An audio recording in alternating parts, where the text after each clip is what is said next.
So a lot of people be jumping in my comments and they really don't know history. So we finna go over a couple things just to give people understanding. So 1775, the slave population in North America was 2.5 million, and less than half of these people had African origin. So we talking less than a million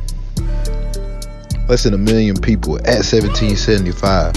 So when you see all these people like Frederick Douglass, all these other people you see in history, when they saying these people are so-called African American, how would they know when the population of these people was only less than a million in North America at this time?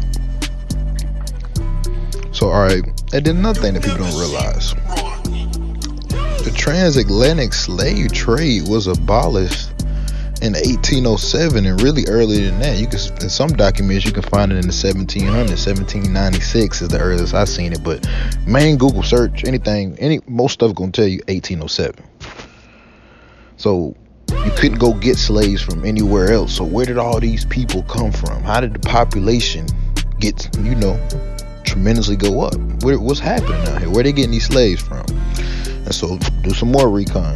So just like we said, it was 2.5 million at 1807. The population was 4 million, and again, less than half of this was African American, was African origin.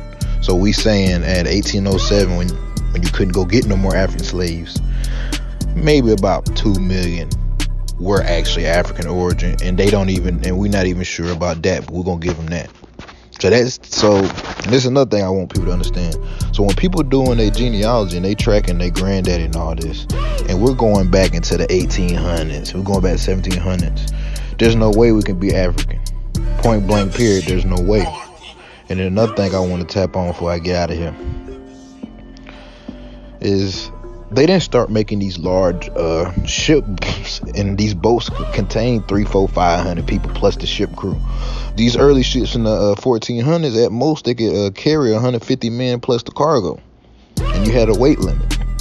And even you get into the 1700s, the most they could carry was still 300 men. That's including the crew.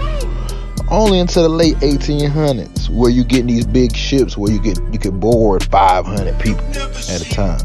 So when people try to tell you this reality of slavery and you was on this slave ship with 500 slaves stuffed up on the boat, that's not reality, because that's not history. They didn't build those kind of boats into the early 1800s. So, and they didn't really chain people up like that. But thank you, brother PJ.